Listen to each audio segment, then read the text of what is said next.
Okay, today we're going to look at international action that's designed to promote sustainable development in some of these low-income countries. So what can we do on an international scale?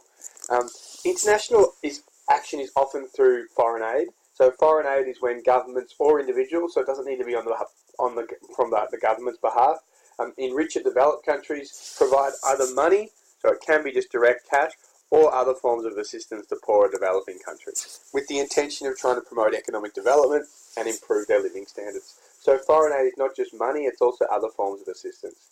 If they use this money appropriately, this can then help to increase their living standards, tackle the poverty cycle. So the big thing is that this money should help to promote investment. That's what we're trying to achieve, not just direct consumption.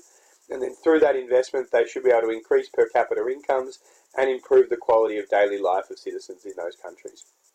So the idea often is that these funds are used to promote social infrastructure, so spending on health and education, or economic infrastructure in the form of ports and railways and roads and buildings, to try and boost efficiency, so to boost the quality of the capital or labour resources, with the overall intention of boosting that country's productive capacity so that they would produce more goods and services.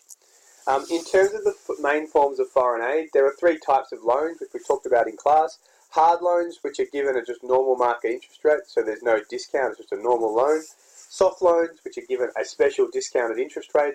And then what we call tied loans, which is a loan, but there are certain conditions that are placed upon that loan. So that money might come with the provision that you need to export from the donor country, so they still get some benefit from it. You give them a cash grant, but they say you need to be buying products from us to spend that money.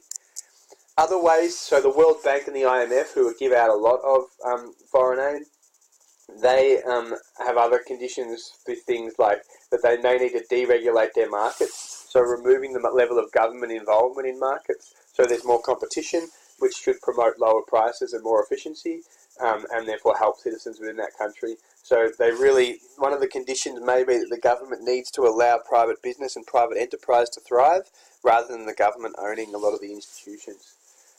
Ensuring that much of the money loaned is put towards economic or political infrastructure, so making sure the money is going towards, whether that be schools or roads or transport, etc. And programs that meet the UN's Millennium Development Goals, so making sure that the money is being put towards areas that is going to help to achieve some of the Millennium Development Goals, whether that's reducing poverty, more access to education, etc., etc. So they're the sort of the conditions that the World Bank and the IMF place on these loans, with the intention that these countries will use the money in this way. Grants is a form of bilateral aid. When we use the word bilateral aid, it's one country providing aid to another. It's generally in the form of just cash that doesn't need to be repaid. So often grants are the most effective because it doesn't put any onus on the developing country to pay that money back. Often these grants are provided by either the government or by private international aid agencies. So in Australia, we put money towards World Vision, Oxfam, Red Cross, all these types of individual aid agencies, with the intention of that money being spent to try and promote living standards in that country. Often this type of aid is given to provide immediate relief after disasters, so it can be used after things like famines and floods, that should say, not foods, earthquakes, wars, tsunamis, etc. So grants are often required after some immediate disaster. Grants can also include delivering goods and services to other countries, so it doesn't have to be cash. Humanitarian relief and building clinics and immunising children, so having people provide those services as well.